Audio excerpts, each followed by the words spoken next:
in module 2's SPSS video, I want to go over how you basically find all the statistics that we talked about. I don't want to go through the process of making a new data set, so I'm just going to use the data that I had from module 1. The way that I got to it was I just went to File, I went to Recently Used Data, and I opened it up here. You could retype in the data if you feel so inclined.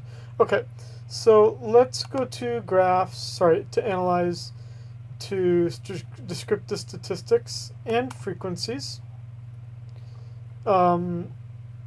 Originally all these were over here, I moved them over here. Now I'm going to click Statistics, and you'll notice here that I added these things already before I made this video. You'll notice that I'm going to add the information so it gives me the quartiles. One of the things that was in module 2 would be you could have points for how many groups you want to have. I'm going to try to get at different ways of understanding the middle of the data, central tendency, meaning mean, median, mode. And right now what I'm doing is I'm adding, so each time I type in a number I have to hit add other after that.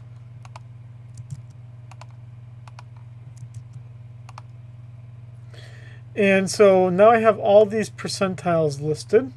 It's going to find me my quartiles. And I'm going to say continue. And again, I got to that by clicking this and then clicking statistics. And there we go. Now I have without even having to do the mathematics of it, a pretty good way of understanding my mean, median, mode, quartiles, and percentiles.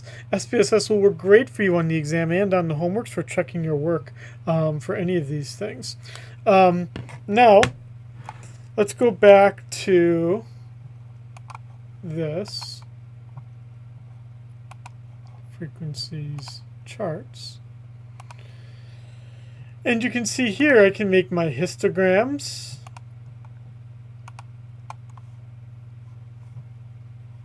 Which we have right here.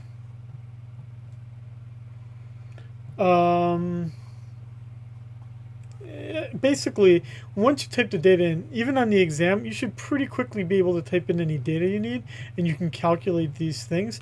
I'm never going to ask you to do the math. If you know how to do it in SPSS, fantastic. You're good enough for me for this class.